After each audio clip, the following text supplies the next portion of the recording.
True crime and cancel culture have more in common than we'd like to admit.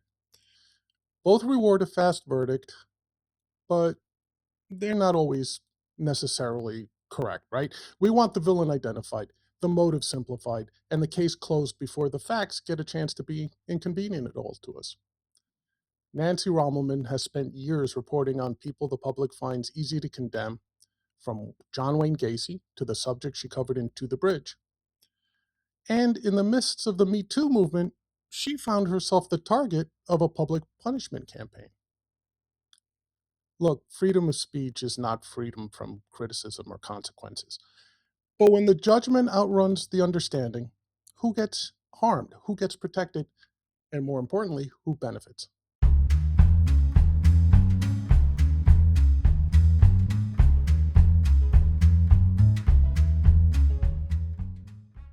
Joining me, as I mentioned, is Nancy Rommelmann, journalist, author, podcaster. Nancy, welcome to the show. You've kind of done it all, haven't you? Well, I started out just being a journalist because it was the late 90s and that's what you did. And then I started writing books, as one does. And then podcasting, it's great to have conversations and you just kind of keep rolling. Obviously, journalism has changed. So you Mhm. just keep kind of building new stuff and getting the stories out there. Yeah, I think that's a great little encapsulation. Journalism changes, and I think that's, something that we tend to overlook a little bit. So, for the folks listening, um, before the show started, we kinda confirmed, Nancy's a Brooklyn girl, and I'm a Bronx guy. Bronx born, Bronx, bred, and when the time is right, I'll be Bronx dead, that old saying. Well, hopefully, Nancy, this won't devolve into any sort of, metaphysical virtual knife fight or anything between Brooklyn and Bronx, right? Well, I'm not afraid of you. Look, Brooklyn girls, they're pretty tough. So I absolutely, we we all know your reputation. But joking aside, what's interesting is, and again, the other thing I've noticed is that we're basically of the same generation. So as I was reading your bio, I saw the progression, yeah. of your career and your arc, and in a lot of ways, it kind of brought like a silent smile to my face as I was reading it. It kind of reminded me of my own to a much smaller degree. So let me ask you this: growing up in New York, is the motley crew the collection of different characters, ethnicities, cultures? Is that what kinda interested you in finding out more about people? Because, like, you really, from what I could gather, did not have the traditional journalist's No. origin story, right? No, not at all. I think one thing you get in New York is you talk to everybody. You're constantly pressing up against other people in the subway, on the street, the guy at the dry cleaners. It's very kind of normal to have conversations with people. And of course you're smushed around a lot of different people, though not as many as you might think. When I wound up meeting my daughter's dad, who unfortunately died in 2019, he was a full blood native dude. And I started driving around the country a lot and really seeing America. And I was like, wow, America's awesome, right? All kinds of people. I think I love to talk. I love to listen. I'm greedy for other people's stories. And I think everybody is interesting. Everybody has an interesting story. And then, when you start actually writing for so to answer your question more specifically, no, I didn't go to journalism school. I didn't study writing. I just sort of fell sideways into it when I was pregnant with my daughter and I started doing a little journalism. And it just, again, it was the mid late 90s and there was a lot of money in journalism. And I lived in Los Angeles where everybody wanted stories from Los Angeles because it's the center of entertainment and also certain crime and just, this kind of gritty, wonderful tapestry. And I just kept going. So yeah, and I'm a big believer that you got to teach yourself how to do this. I don't think you can be taught how to tell stories. You have to just kind of listen and hang around to decide what kind of storyteller you are. I'm a shoe leather reporter. I like to walk out into the world, meet people where they are, and write their stories. That's my specialty. Yeah, yeah, and there's a lot you said that's fascinating to me as you were answering. And in some ways I kinda hate my own preparation because 'cause I've got, like, a whole bunch of notes in front of me, and then my guest's answering, and it kinda all goes out the window. So, what's interesting is, I think what you mentioned New York and LA, And to maybe on a very surface level, people say, well, they're big, both big cosmopolitan cities. One's East Coast, one's West Coast, but they must really be similar. They're media capitals of the world, but they're really not. And They're not. right, one of the things you mentioned, like New Yorkers, for example, because of the congestion, walk everywhere, Yep. right? So if you're in Brooklyn or the Bronx or Manhattan or even Queens, the 4 boroughs, I never count Staten Island as a borough. Uh, Don't tell the cops. right, inside joke, for everybody, but m I I don't think we appreciate how much just the very act of walking from point A to point B Mhm, exposes you to that tapestry you mentioned. Whereas in LA, you hear that everyone drives everywhere, right? Nobody ever mhm. walks anywhere. Um, and even though they're both media capitals, there's a different energy and a different approach to chasing a dream, say in New York, versus chasing a dream in LA, right? Do you want to talk about that a I little bit? would love to. So when I first came to LA, I moved in and my house where I was staying was 2 blocks from a 7-Eleven up on Santa Monica and, I can't remember what the cross street was, West Hollywood. And I walked in and those guys like guy behind the counter, I was like, "Hi, I just moved in, I'm living right down the street." And he's like, "Yeah, what do you want? Do you wanna buy that thing of lifesavers?" Like, he could have cared less. Um, the last book I put out, which was called 40 Bucks and a Dream: Stories from Los Angeles, it talks a lot about what brings people to LA. If you go to New York and you want to be in business, like, okay, that's there and you can do this and there's sort of like a form for it. You go to LA to achieve I'm going to be a movie star. I moved out to LA because I was going to be a movie star, right? And you believe that your fate is waiting for you. I thought my fate was going to drive up in a big car. I mean, I really did. This is how stupid I am, right? But you realize that that is the pulse. It's almost like that existential blood is in the sewer system, and everybody stays thinking that they're going to get there, and they stay long after maybe this is gonna happen. One of the examples I use, I was out in the valley, like, 20 years ago, and there was a dry cleaner, and he had pictures of himself like on the wall like they do like with stars like this person came here this one, and he basically said to me, it still could happen for him because Sylvester Stallone got his jacket cleaned there, so it could still happen, you see? It could still happen. And if you that's what you need to keep believing to stay in LA. Not everybody, of course. LA is a massive city with all kinds of people, which makes it I personally think for I've lived in a lot of cities, LA is the best city to write from because everybody comes with their outsized dreams and you can just, you go to the old man bar and you go to the SRO hotel and you just oh, it's so wonderful. I wrote for the LA Weekly for 20 years and it was just the greatest gig. It's the greatest city to write from. But that force in LA, it's shining something at you that is just so much larger than really is going to happen. But maybe not anymore because we're seeing what's happening to movies. You can now make your movie on your iPhone Right. in Nebraska. So let's see what happens with that magic. It Oh, may not last.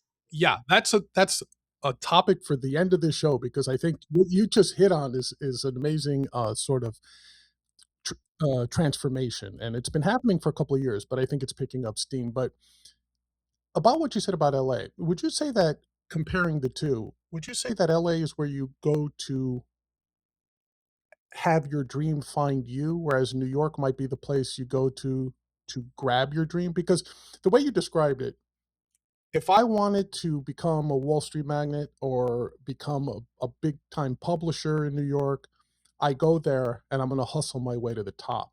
Whereas LA, it seems to me, the way you described it, I go to LA because one day fame may knock on my door, as opposed to I'm gonna go kick down fame's door, which seems to be the New York mindset. Would you Yes, I agree with that. I also think, and I've written this before, in New York, everybody's happy to tell you no. No, you can't get that pizza for an hour. No, you can't buy this dress now. No, I'm sorry, I don't have that for you. And it makes things move faster, right? Okay, no, okay, I got to go do something else. In LA, no one ever wants to tell you no. Because I don't know, they might need you a little bit later, right? Like, oh, you're not right for it, but maybe you might be right for this. Please stay in touch. Stay in touch. Oh, if I had that money, you'd be the first person I'd hire to write a spec script. Let's stay in touch. So it's like you're always like there's always these little vapors that the maybes, the tantalizing maybes. In New York, they don't do it that. They don't do it that way. And you can also kind of I mean, I know LA is expensive, but you can kind of live on the cheap in LA, like go out to the valley, go out to like far away in Eagle Rock or something. So you can, but then I think, and I've written this before too, if you give up on the dream, then you have to go home. And people do go home. You know, they go home and say, "Well, I didn't make it." That's like, "Oh, it's okay. You can come back here." So, yeah, and there's always a fresh crop. But again, we'll talk about it at the end. Well, Absolutely, and just to put a sort of bow on it, I'm a big fan of comedy, stand-up comics, and when you look at the different strain of comics, and there's definitely much like in rap, there's an East Coast strain of comedy and there's a West Coast strain of comedy, and a lot of the comedians who are considered New York comics compared to the LA comics, say, the New York comics always tell you that they feel they're realer than the LA comics because the LA comics seemingly are always angling for a sitcom or for oh, interesting. whereas the Interesting. New York comics are there to kick you in the face and have half the crowd laugh at you and half the crowd think you're horrific. And I've always just being a huge fan. I'm not a comedian, I'm not a stand-up, I've never professed to be, but I'm a huge fan of the genre. And that sort of division to me. Now, I've never spent any significant time in LA. That's why I'm fascinated in this Okay. distinction, but I'm a native New Yorker. Um, do you kinda like that sort of kind of aligns with you just told me, right? Hey, in LA, no one will ever tell you no, right? Because they may have a bit role for you down the road, or they feel that you might be able to help them down the road. Whereas New York is much more immediate in its transactional nature, right? It's like, what can you do? I mean, there's always that New York minute phrase, right? It's like, let's get this done now or let's move on and good luck to you type of thing. Whereas LA, it's like they always, everyone keeps each other in their own back pocket to some extent. Would Yeah, you? for sure. I'm not familiar really. I mean, I do know the New York comic scene because my friend owns the Comedy Cellar, so I'm there sometimes. Shout out to Noam Dorman. But I think you're correct. There's always this other bigger thing in LA that you can ascend to. Maybe it's the sitcom, maybe it's something else, some kind of HBO special. I also know from my experience in New York, the comics, man, these are just hardworking guys. They go and do a show someplace, and then they show up at 1 o'clock in the morning. And they're going to do another show. That's got to give you some sort of like food, existential food that, and they have like careers elsewhere. So yeah, I think things just move a lot faster in New York than they do in LA. Yeah, definitely. Okay. What when I was reading, I kind of saw like sort of a metaphor for the beginning of your career, and that's when you did your famous interview of Wayne Gacy, right? So again, I'm fascinated with this because in my mind, I kind of made an analogy to an immigrant journey. You know, like I look at my father's journey, leaving, like, say, a war-torn country and literally saying, "I don't want to live under communism," Where did your father come from? from a tiny island in Greece. Okay, And my mother's Greek. oh, all right, Yasu, Tikani. Yasu, Okay. Yasu. But, yeah, so when he came here, he was a teenager, joined the Merchant Marines, and then one day just decided, "Hey, we're docked in New York, this is where I'm staying." And to make sure he didn't get kicked out, he joined the army the night he jumped. Oh, wow. He, like, Go literally dad. so he went from Greece to a merchant ship to, was it, basic training in Mississippi within the span of a week, right? And that's his immigrant story, right? And when he would tell me his stories, I'd say, "Man, what guts! I don't have the half a tenth of the guts my father had to leave a life behind without speaking the language, without any money in his pocket, and he ends up in New York." And I kind of view that transatlantic journey, and then I kind of saw it in what you did, right? Because you started out in New York, you hop in a car with the pen pal of a serial killer, right? Yeah. Not So well, I don't know the physical in the car, but in my mind, yeah. the romanticized version, and you're traveling to have a conversation with a serial killer. Well, so what happened was I had a little kid. I was doing a little bit of journalism. I'd written a total of 3 articles for a magazine that is no longer around called what's it called? I don't know if it was Ray Gun or another like similar Bikini. It was called Bikini. I didn't know I'd written like 3 little tiny pieces, and a friend of mine who I was doing a little bit of like video writing for said, "Hey, our friend Rick, who I'd met once at his party, is pen pals with Gacy. He thinks it's an interesting story. Maybe you as a journalist." I'm like, Okay. So I didn't even know how to pitch a story. I called a friend of mine who was the beauty editor at Glamour. And she's like, well, send a pitch to my friend Joe Dolce. I'm like, what's a pitch? Like, this is how green I was, right? Completely. But they bought it and they would pay for it. They pay me well for it. They pay for the travel. Here's the one thing I guess I had going for me. Did not have the experience, but I somehow knew how to tell a story. So we're in the car and my brain, like the first stop is Las Vegas. And I'm like, okay, well, why don't you talk to people in Vegas that you meet about how they feel? Because Gacy, some people listening to this will never have heard of John Wayne Gacy. He was a very, very notorious serial killer. He killed at least 33 young men and boys in the Chicago area. He was coming up for execution. This is in 1994. And it was a big deal. It was like on TV, like, it's going to be 30 days, it's going to be 20 days. So it was in the news. And I started asking people how they felt about Gacy, depending on where they were. And, there were the people that are like, string him up. There were the people like, he's a child of God. There's my Native American relatives that took me to church and prayed with me for my journey. And it just became this tapestry of how we actually create the image of the serial killer because he did these terrible things, but we glom all of our energy around it. And I wrote the story, and it didn't wind up going in details where I told it. It wound up on the cover of the LA Weekly, which actually made my career all of a sudden like, boom, you're shot off. So I don't know that this was really brave of me at all. It was just an opportunity that turned out to be, I think the story's still really good. People can go on Amazon and buy it. It's there. It's a little ebook for like $1.99 or something.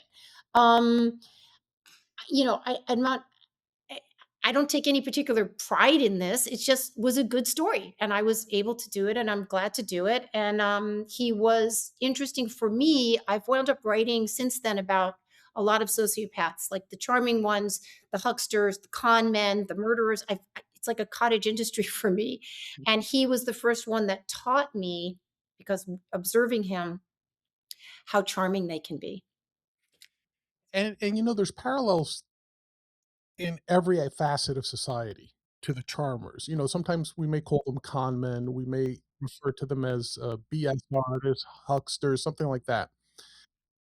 But I think in a lot of those cases, you look at it, and if you're looking just at results, it may lead to some confusing conclusions, right? Like, how can people be taken in, right? This guy was so obviously full of crap. This guy was so obviously a liar. He was so obviously crazy or whatever. But then I think the part that in retrospect a lot of times gets lost is that charm, that ability to manipulate the people around. uh, uh, I, Right. I don't know if psychopaths is generally the right word to use here, but I think that your initial uh, covering of Gacy was that, right? Like you said, it wasn't like, oh, I discovered this new fact that the cops missed, or I Yeah. spent Yeah. 20 Yeah. years. Yeah. Yeah. Yeah. It was I think that dynamic, right? Like, how did this guy charm so many people? And I think that's a theme in your It is. career, And right?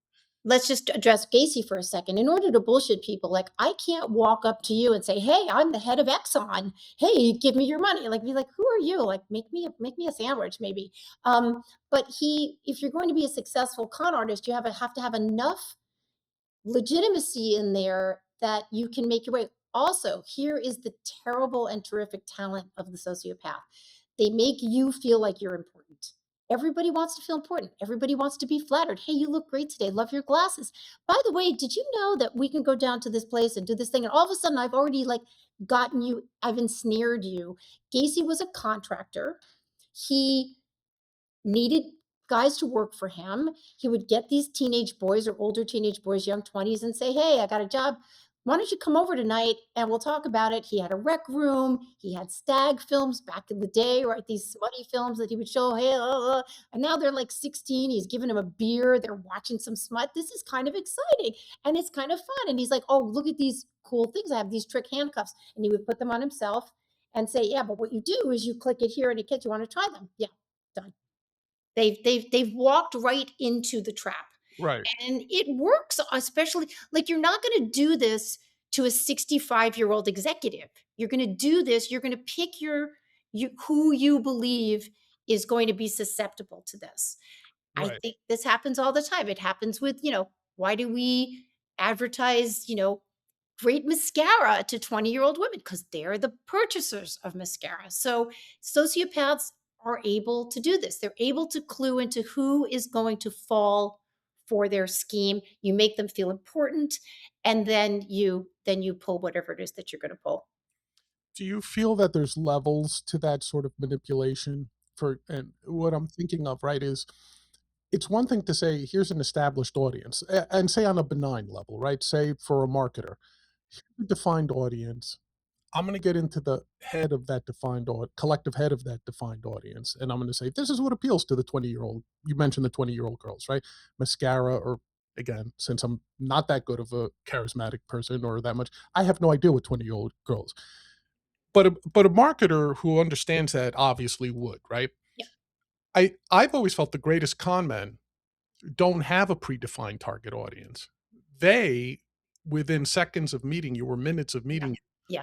have the ability to say, this is what that, like, I've seen like the really great salesmen, people you've never heard of, within 10 minutes of taking a meeting with someone, instantly understand what that person is about and will immediately launch into something that takes advantage and manipulates of that want. Whether it's seeing somebody my age to say, "Hey, how old are you? You look like you might be 50 when I'm 60," Yeah, yeah. or if they feel that my thing might be on an intellectual level, it goes, "Hey, have you ever taught college? Because you have that professorial thing to you." And all of a sudden, I'm like, "Wow, this guy gets me," That's right. right? But that person had no clue until he met me for the first 10 minutes, right? Yes, but or yes, and what is it? The thing is that there's got to be an objective. It's, I mean, first of all, people that are reflexive liars lie reflexively. So they're going to do it all the time. They're going to do it at the In-N-Out burger. They're going to do it to, the woman at the nurse. But if they're really zoning in on you, okay. Another thing that I have discovered, and I certainly wasn't the first to discover, people on the sociopathic spectrum don't actually feel the same things that we feel. They don't, like, maybe generosity or an empathy or something like this. But what they really do get off on, what really gets them going, is if they can trick you. That's their, like, delight, like, "Oh, man, I just got another one over." And it could be little tiny hits, like you're saying, like, "Hey, you look like a professor," or, "Hey, are you 50?"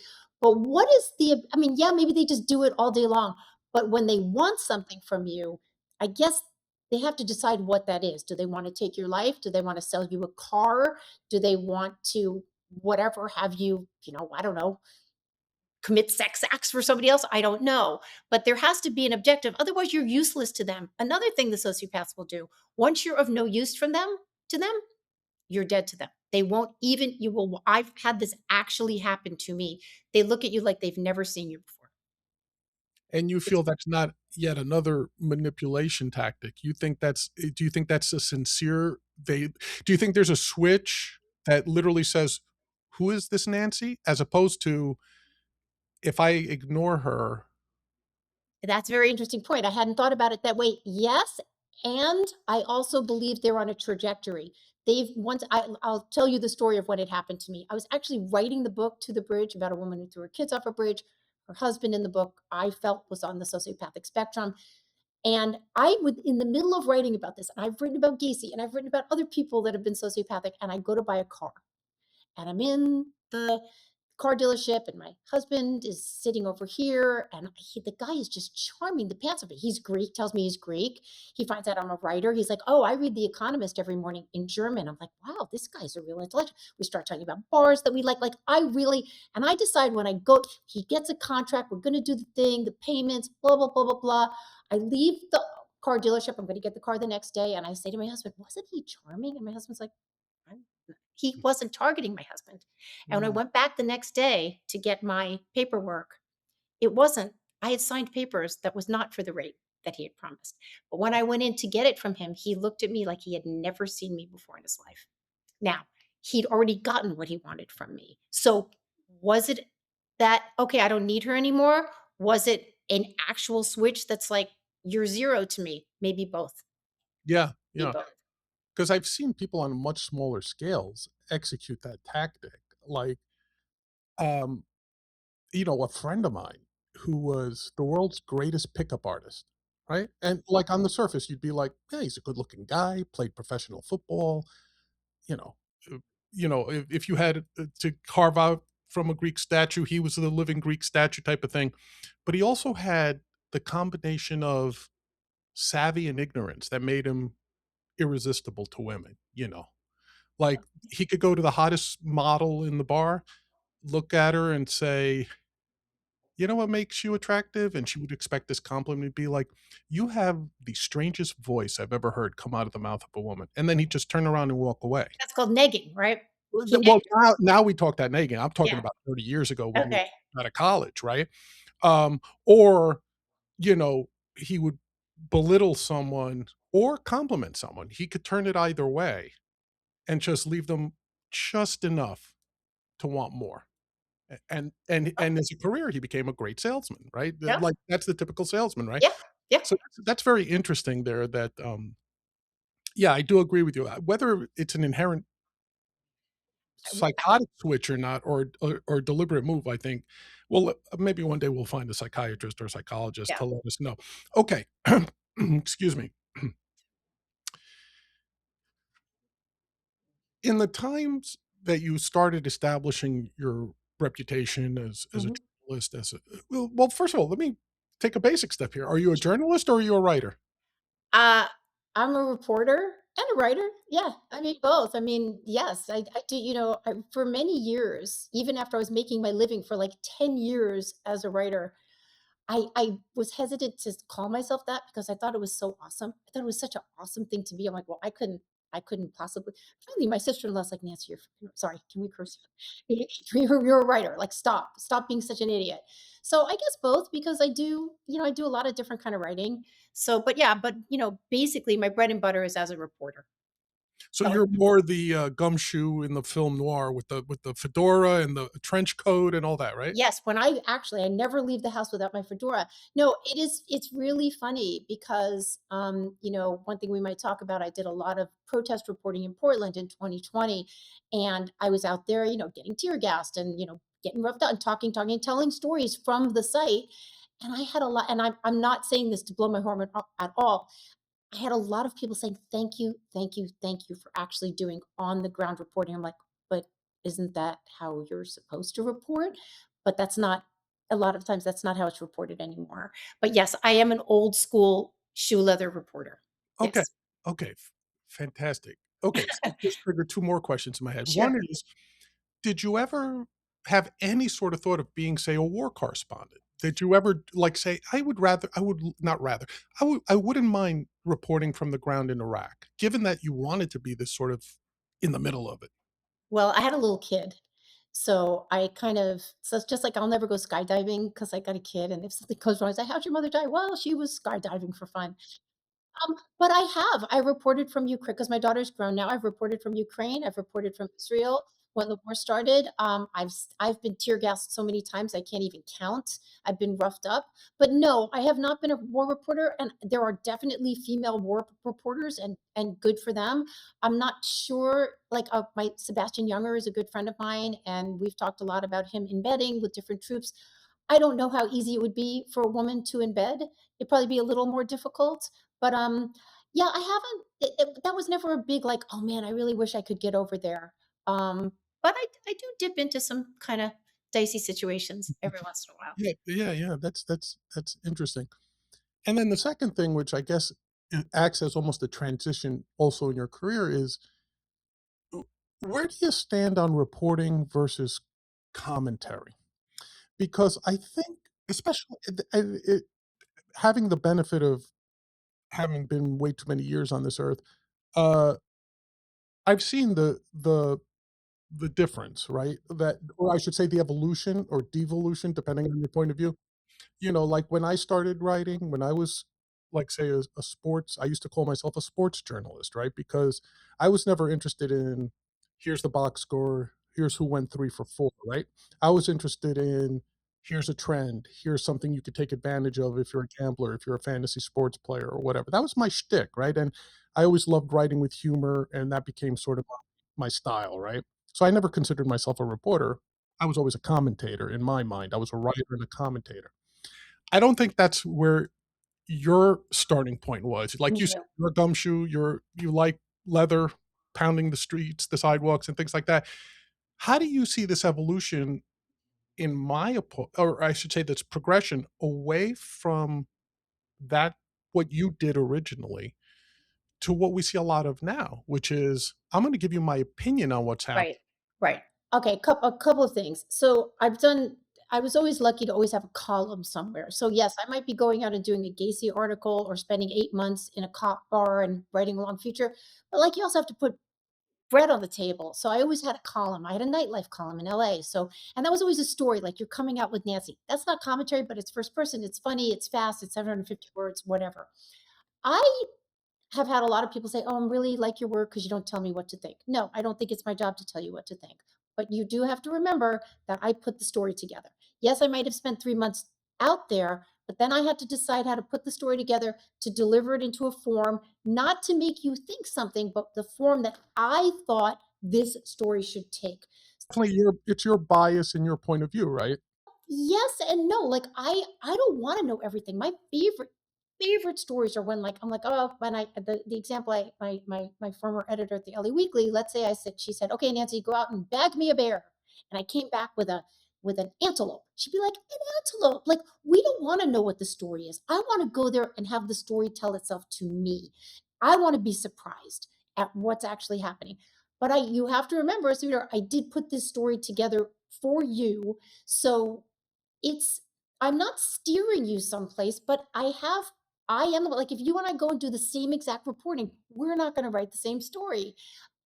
Also, as that same editor said to me, Janet Duckworth, I love her. She said the story's always in the air between the lines, right? I want to believe that my readers are smarter than I am. Okay. I want them to have some places to go when they're reading the story, some curiosity, right? So it's not about just giving you, in a way, I'm not that like when, who, where kind of reporter that you see in like the newspapers, like there's no voice whatsoever. That's not really what I've ever done. I've never been that kind of reporter. But there's a lot of ways to do shoe leather reporting that isn't that. In terms of your question, like what do I think about, now it's sort of it's just like your opinion. Well, that's the world we're in now. People have podcasts, people have columns, people like this kind of journalism. I think it can be fun. It can be okay. I also kind of don't really think, why should anybody care what I think? Like, maybe you should care because I wrote about Portland. My eyes are there. I can tell you what I saw and what people told me. But is that really what I think? I'm just kind of giving you the picture. I think it can be very lazy sometimes to just be like, my opinion, my opinion, my opinion, my opinion, my opinion. Like, okay, is that how interesting is that for how long? But dude, we have people that are very successful at that. I mean, you look at like a Tucker Carlson, right? This is like people like it. They want to hear this stuff. They want to hear crazy Candace Owens about her opinions of whether the president of France's wife has a penis. Like, okay, like I don't think this is where I want to spend my time. I don't consider this journalism. It's some weird form of entertainment. They're more popular than I am. So Well, no, I agree with you on that, and I'm not even questioning that, right? Because I do believe, look, I was one of the first podcasters back in the mid '90s before it was a word. I had started podcasting, right? And it was over sports. Again, I started out as sports writers. And I said, "Oh, I'm a tech nerd. I'm a geek. My original degree was in computer science. I'm like, let me see if I could do this." So I built my own radio station out of my basement in my home, and I was sending out my little audio broadcasts. They weren't podcasts, right? Um, but I never said to anybody, "Hey, I'm a sports journalist." It never even crossed my mind. I was like, I'm a dude that you might find sitting in a sports pub somewhere arguing over whether they should have uh, put the hit and run on or a straight steal, and that would be my podcast, right? Um, but I think so. I have no problem with the democratization of this medium of this sort of storytelling. But I'm wondering what your thoughts were around the fact that the Candace Owens of the world, they might be nuts, they might be popular, more power to her, but to the extent that they may be either presenting as factual storytellers or reporters, or acting in the service of something else, whether it's political or economic or something, Sure. right? Like, here's my thing, Nancy, and when we were in high school, you and I could pick up a copy of the Times, Yep. and I always refer to it as Pravda West, right? I always understood where the opinion of the New York Times was. Yeah. But when I picked up the Science Times, when I picked up their financial section, when I read the Wall Street Journal, if they told me X happened yesterday, I had no doubt that they were telling me the truth. It happened. Yeah. How they interpreted it, you would get 5 different interpretations. I had my own view of what X meant, but I had no doubt that X happened based, again, there were always scandals, but few and far between. And today, I can't go anywhere and say with certainty X happened without verifying it personally to the greatest degree I could, right? And I guess I'm asking about that sort of progression and your thoughts on that. So we lived in an environment where there were plenty of newspapers and the big ones that you just mentioned, and we could decide if we were a Times person or a Wall Street Journal person, or maybe a little bit of this. I like economics. I'm going to go over here. Entertainment. I'm going to go over here, which is great. And there were tons of things you could read: cooking magazines and golf magazines and all this stuff. We now don't have we have a few of the regular, the traditional kind of media, and now we have, I mean, hundreds of thousands, if not millions, of voices competing for our time. We can't possibly, there is no objective truth anymore. That, I mean, people can say that they're being objective, they're not. That's fine. I don't even know if it's possible.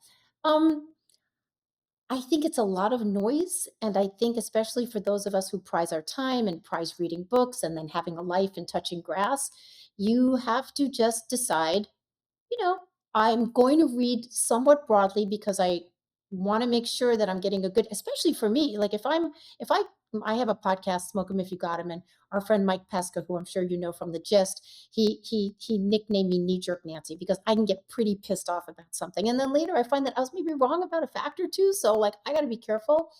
I have the like 8 or 10 people and podcasts and publications that I trust. They're not all the same.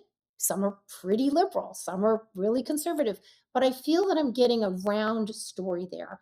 And I think that people can curate. I mean, in a way, it's sort of the best time to be trying to get the news. Yes, it's loud. Yes, there's a lot of conflict. It's very prismatic.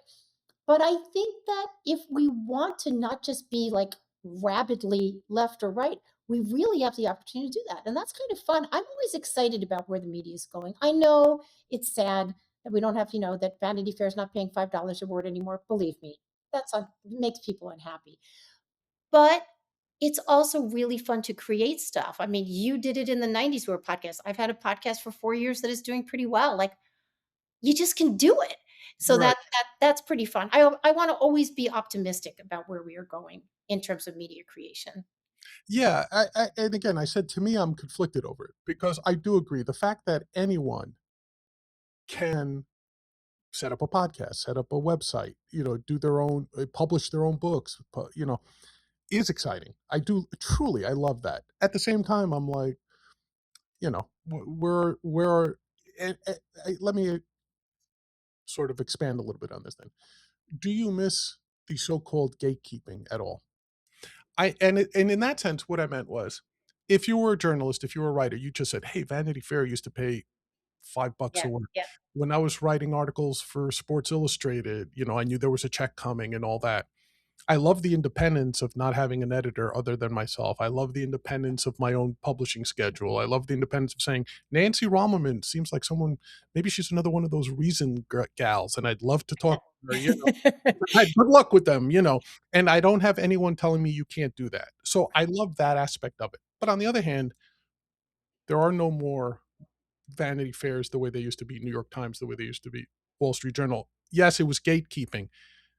Do you miss any aspect of that gatekeeping for the profession, for your profession? Well, I wouldn't call it gatekeeping so much as I would call it editing, like assigning editors. Now, I still do. I still write for the Wall Street Journal. Sometimes I write for Reason. I write for Real Clear. I have editors. They come to me with stories. I go to them with stories. I love editors.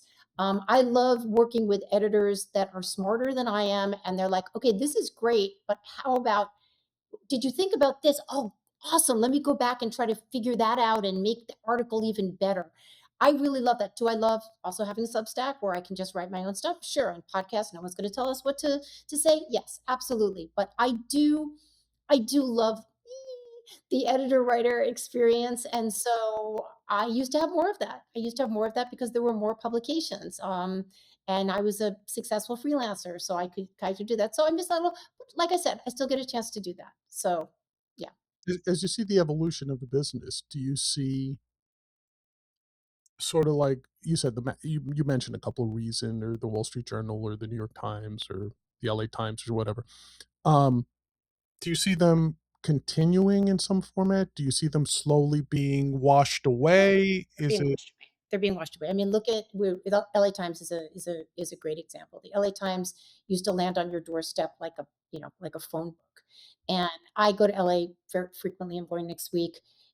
It's this big. It's like 17 pages, and I'm making a joke when I say they're working out of a shipping container down south of but it's pretty thin. And they're these papers are supported by billionaires. Somebody buys it because they feel it's going to be an interesting investment. Newspapers traditionally made gobs and gobs and gobs and gobs of money for 150 or longer years.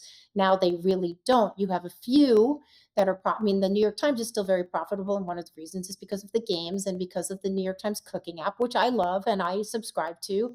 I think the Journal is doing pretty well, but most papers. I mean, I was in San Francisco not long ago and I picked up a Chronicle and I was like, I mean, how do you stay in business? How do you pay people? So those are going to go away, but axiomatically, something else will grow because people want to tell stories and they want to hear stories.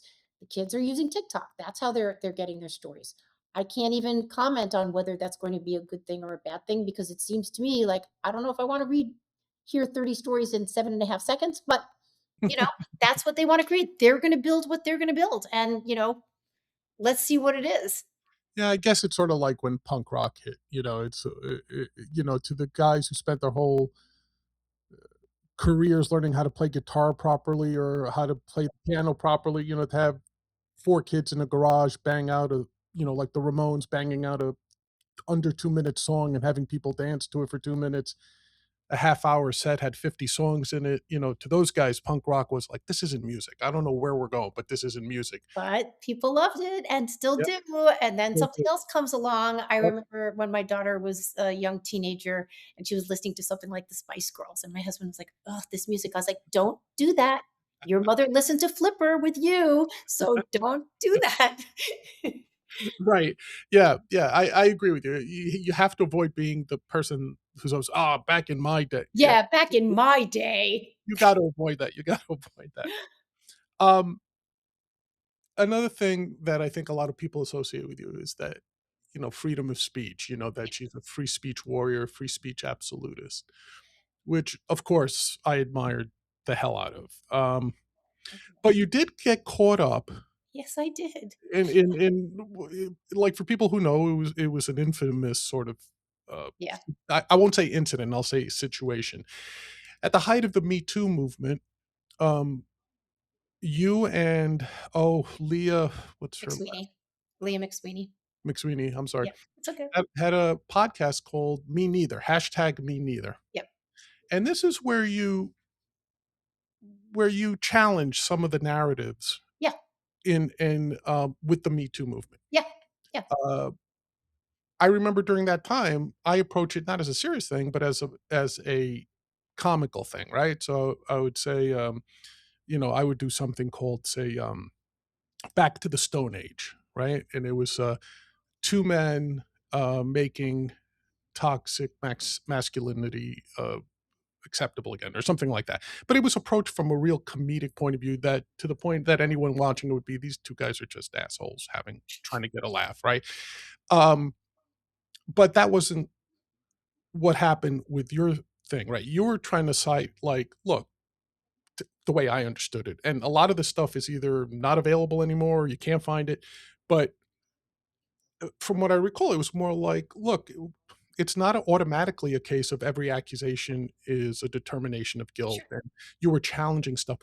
But as far as free speech goes, we talk about consequences, and you don't have freedom from consequence. Right. You specifically paid, you and your husband, I should say, paid an economic price, paid Yes. a very tangible price for your belief, because it was not just your opinion of what was happening, it was also your belief in that sort of free speech, and you did pay a price for them.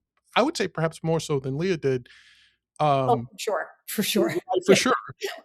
Um, if you don't mind, and if it's too painful a subject, but just tell me a little bit Sure, about that. sure. I'll do it pretty quickly. So yeah, my former husband actually had a coffee roasting business in Portland, Oregon, and had been around for 15 years. Very successful, very beloved in the community.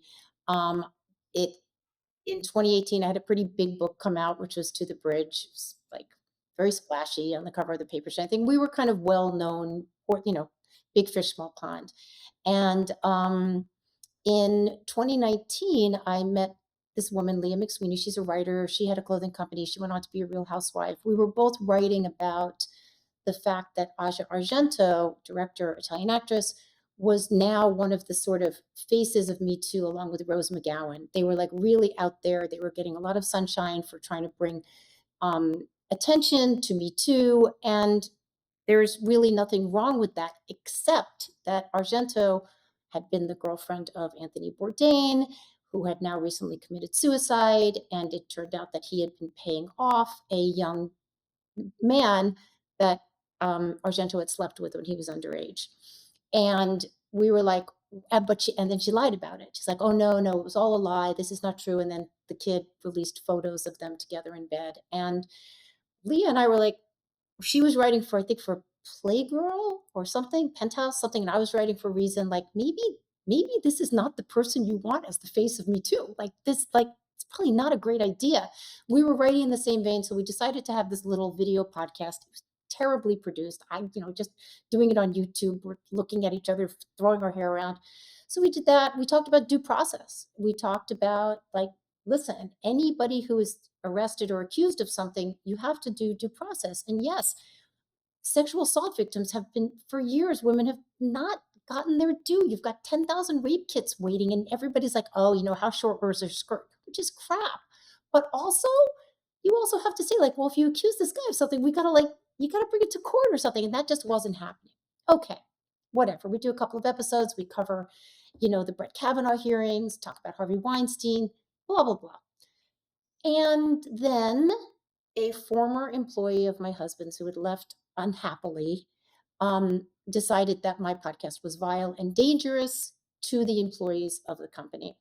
And because I had previously not worked, I don't even know how to pull a shot of espresso, but I'd done like backroom stuff for my husband. She's an owner, which I wasn't.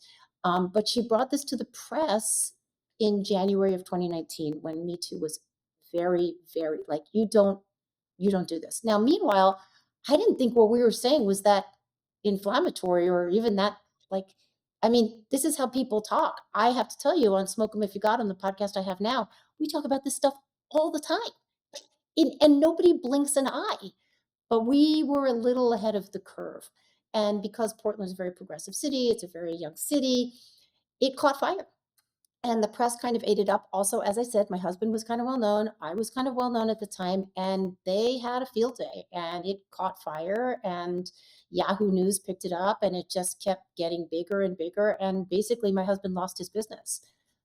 He'd never had a complaint. No one accused him of anything. He didn't do anything. He was a shy, hardworking guy who built a business with his hands on our home equity line of credit.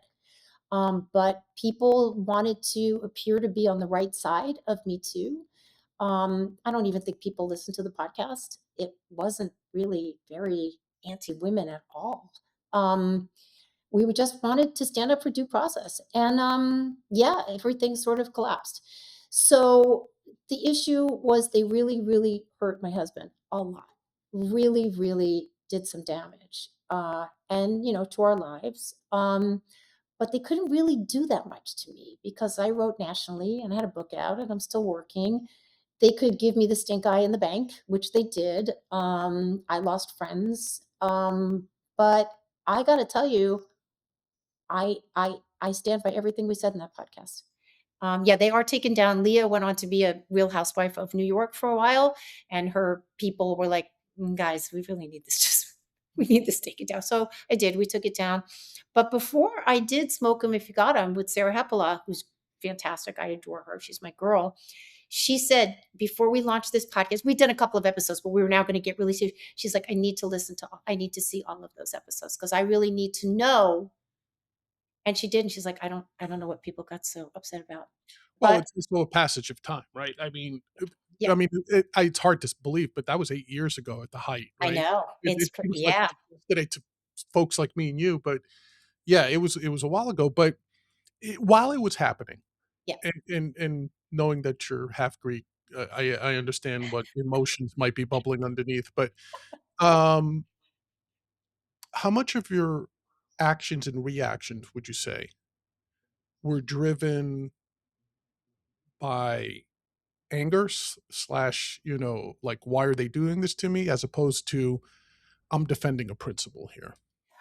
I really, and I don't know if this sounds like I'm being self-laudatory, but more the latter. I also will tell you at that point, it was January 2019. I was in New York City. My dear friend Barry Weiss, who everybody here knows who she is now, who'd had her own sort of situation happening at the times. We were at a monthly or bi-monthly thing she threw at the Comedy Cellar, and I was sitting at the end. I still lived in Portland at the time, so I didn't really know the New York crew. And she's like, "Well, right now there are three people in the barrel with this cancellation stuff. They're all sitting here. There's Nancy Rommelmann, there's Jesse Single, and there's John McWhorter." I didn't know Jesse or John at the time. I know Jesse pretty well now. And it was just a time when people were very, very intoxicated with the idea of you could cancel people. Look, all I need to do is accuse you of something, and then maybe I'm going to get some self identity as like I'm steering the ship into more progressive waters or whatever. But the reason I say this is because I instantly had a crew. I had a crew, including Katie Herzog, whose name you probably know. She was at The Stranger at the time. She's now half of Blocked and Reported with Jesse Single. She's the only journalist who, when the whole Ristretto thing was happened, my husband's business was called Ristretto Roasters. She wrote the only fair story, really. And she, since then, had her own time in the barrel for writing a very, very sympathetic story about detransitioners, trans kids who transitioned back. She was pilloried and still is to this day. And I think the Times did an article about like the dark web or something. And it's like all these canceled people, they all hang out together. And to a certain extent, that is true. It's not like we're at each other's house every night on Saturday. But to answer your question, I had a crew who believed as I did, which is, I mean, obviously John McWhorter is all about free speech, who were like, you can come at me and you can accuse me of these things. I'm going to stick here with the facts as I know them. I'm going to listen to you. I want to listen to you. I invited a lot of my critics or some of my critics to come on the hashtag Me Neither show. They wouldn't do it. And I'm like, well, I'm not shutting up. My big hashtag never shutting up. I'm not doing it. Like I may be wrong. Sure, absolutely. Of course, we're all wrong. I'm wrong every day about 17 things. But I'm going to do the best work that I can as clear-eyed. I want to have a conversation with you. If I'm wrong about things, let's talk about it. Right. And I have to say, my world only became enriched when I started to now, meet Jonathan Rauch and to hang out with, the fifth column guys and to just like, this is my world now. And we're all pretty solid and we're all trying to do good work. And the people that wanted you to disappear, I don't know what happened to them, but I'm still here. Yeah, and it's interesting because, eh, predating Me Too by not a lot of years, but a few years, was the initial wave of attempted cancellations of certain comedians, especially, I mean, as far back as Howard Stern, right, with his battles with the FCC and everything.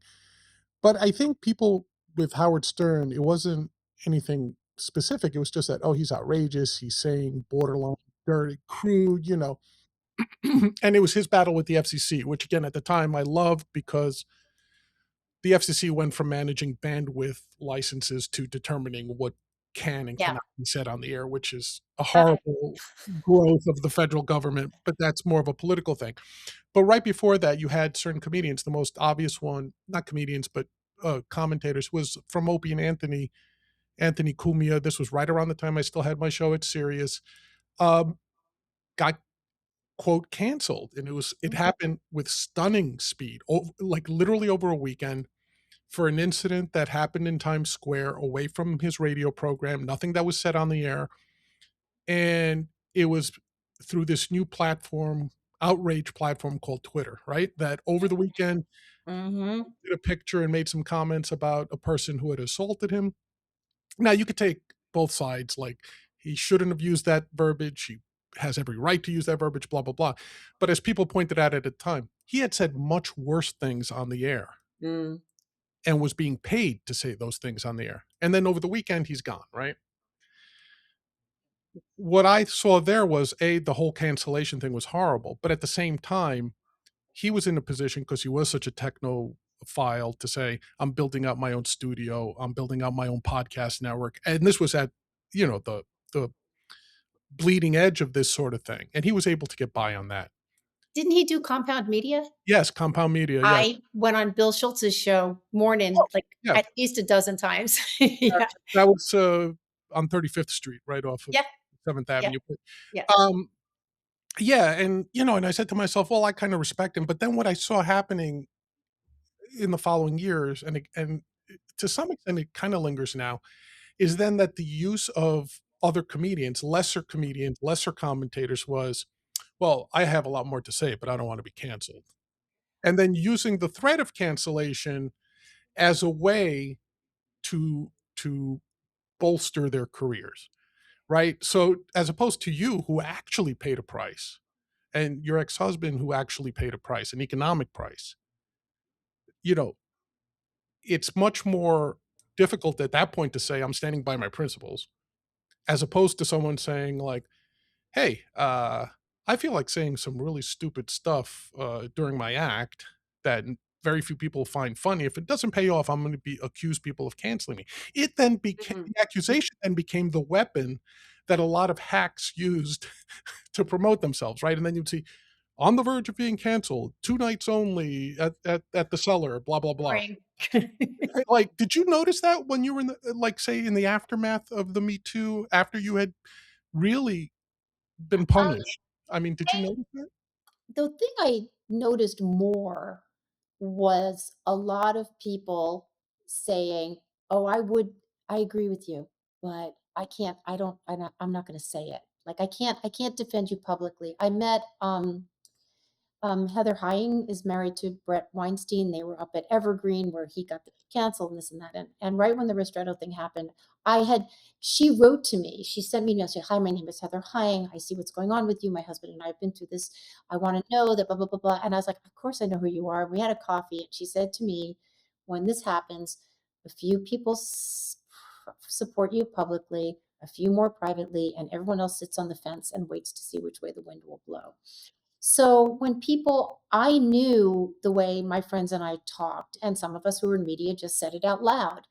I have to say the people that are like, "Well, I really feel that way, but I can't say it." I'm like, "Okay, you don't have to. You don't have to. But then don't come out and like castigate someone that they did say it because then you feel you're going to have this magic protective shield." In terms of people saying, "Oh, I'm going to be canceled. I'm so risque." I don't know. Maybe they do that. That seems sort of lame to me. I agree. So, yeah, Yeah, so now there's the reaction to the reaction to the reaction taking place now. So now you have a whole generation of stand-up comics who are like, anyone who invokes cancel culture is de facto a hack, which maybe. I which is mean, now the reverse of what was going on, say, during Me Too. So yeah, we do wonder. I think it is a conversation. Like, have we passed, peak cancellation? I think in a way, yes, because things get replaced, but it did become, I think, a solid weapon in people's arsenal. Like it's like, well, what can I do? I can do this, I can do that, I can cancel. I think we tempered that steel that it's going to stay maybe permanently because of Twitter and et cetera, et cetera. literally kind of view it like the McCarthy hearings in the 50s, or the House Un-American Activities Committee. I really view it as that sort of that, they say that if you dig into the records, everyone McCarthy initially accused of being a communist spy actually was a communist spy. Yeah. Okay. What happened was that after that initial round, he had become so addicted to his Yes. fame and his political aspirations that that's when it became dangerous afterwards. And I kind of see the Me Too movement, if I did it real quickly, the same way. Maybe there were some, not maybe, there were some credible accusations, Absolutely. that Absolutely. needed to be addressed. But then it seemed like everyone who just wanted to get their 15 minutes just threw out an accusation there and didn't even care if it was true or not. I'll tell you what, when I think it was Alyssa Milano was the first person on Twitter, like, if if you've been sexually assaulted or however been able, raise your hand. I raised my hand when that first came out. Yeah. I mean, I don't know what woman hasn't had something unpleasant happen to her. I think there was a correction that needed to be made. But man, it just, instead of like being a correction, it just became an absolute bulldozer, and then was used. I mean, you know, the whole idea that like no one would ever lie about this. It's like, what are you talking about? People lie all the time. Right. So yeah, Agreed. Agreed. Well, Nancy, thank you so much. I love talking to you. I could talk to you for another hour if you would agree to do so. But I have always a segment that I end every interview on, and it's sure. called Final Five. These are just five questions, no right Okay. or wrong answer. Get to know a little bit about more about you, rather. Okay, number one, here it comes. You've spent years interviewing people others are quick to judge. What is the fastest way for someone to make you actually judge them? Oh, that's interesting you asked that question because I was talking to my daughter last night and I told her that I used to be more judgmental and I'm not anymore. Um, Here's the thing. I'm going to answer it a little in a roundabout way. Even when people are lying to you, they're telling you their story. So it's not a matter of judging them so much. It's just trying to judge the story that they're telling me and then see where that takes me. So it's never disappointing. You see?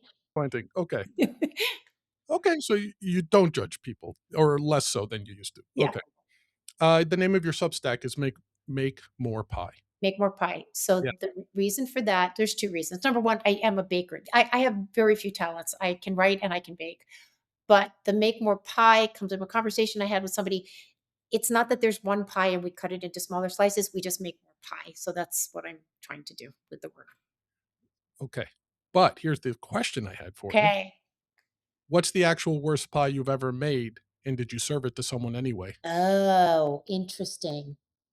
Yes, okay. I did make a terrible pie. I was working as a baker. This is when I was 25 and living in LA, and I used to have to make pecan pies for the Fred Siegel Cafe where I worked, but we were out of pecans. So I looked up, I had this thing, it was called Moody's Walnut Pie from Moody's Diner and wherever. And it had like milk in the thing, and I cooked it, and it was just like slop. And the owner of the cafe came in and said, "What is this?" I'm like, "I'm sorry, I'm sorry." So I don't think we actually served it because it didn't hold together. I did one time, my dad liked crumb cake, and he said, "I mostly like the crumbs." So I made him just a crumb cake, and then when he took a bite, it fused his teeth together. Oh, Uh, so that wasn't a big success either. that might be your worst pie then in that case. You've written from Los Angeles, Portland, and New York. Yep. Which city told the truth about you the fastest? Well, I'm going to say that the truth about us changes. I am not the same person I was when I grew up in New York or when I moved to LA or moved to Portland. So I think LA gave me the opportunity to become a writer, and I'm I mean, almost overcome with gratitude for the stories I was allowed to tell in Los Angeles. But also Portland, covering a lot of the just craziness there that goes on to this day, man. I read some stuff this morning about city council stuff that's insane. Um, Portland allowed me to do some serious concentrated reporting about one subject and to really give it to it hard. So both. All. All of the above. Yeah, Okay. all of the above. Um, you spent years writing about people who burn their lives down in spectacular fashion. Yes. Uh, what would you say is the most mundane, uncinematic hill you're personally willing to die on?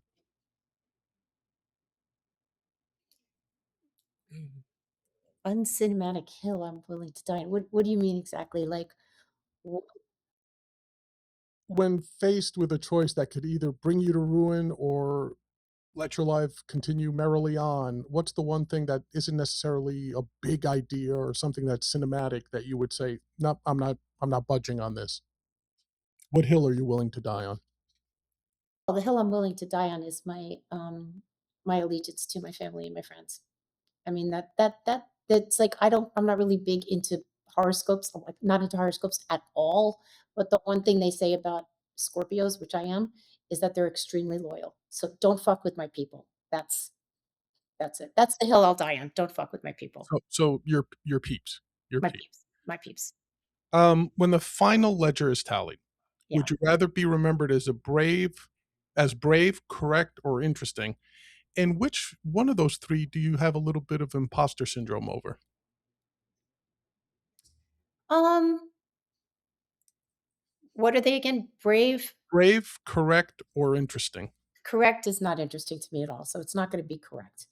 Um, I mean, brave sounds like kind of prideful, like, "Oh, I'm so brave," so I'm not gonna do that. So I guess interesting. Yeah, Yeah, yeah, if you had asked me that question, I would say the same thing. yeah, Like, can I be interesting to people? yeah, you know, Yeah. so, yeah. Nancy, thank you so much. Please, let the folks know you have Twitter, you have a podcast, you have a But yeah, I'm on Twitter at Nancy Rom, NancyRomm. I have Make More Pies, my Substack, my my podcast is Smoke 'em If You Got 'em with Sarah Hepola, and I am currently my current beat is I'm writing about elder abuse. So if you've got stories about elder abuse, and everybody does, everybody that has parents and grandparents are seeing this stuff happen, feel free to hit me up. I'm easy to find. If you can't find me, you're not looking, and we'll have a conversation. absolutely, and we'll put all that stuff, all those, podcast and X and Substack in the notes and on the screen there, so everyone will be able to find you. Okay. Nancy Rommelmann, thank you so much. Thanks for having me. Yeah, until next time, everyone, when we'll have another interesting guest, maybe as interesting as Nancy. This is Hopefully. Big John for the big questions. Peace, everyone.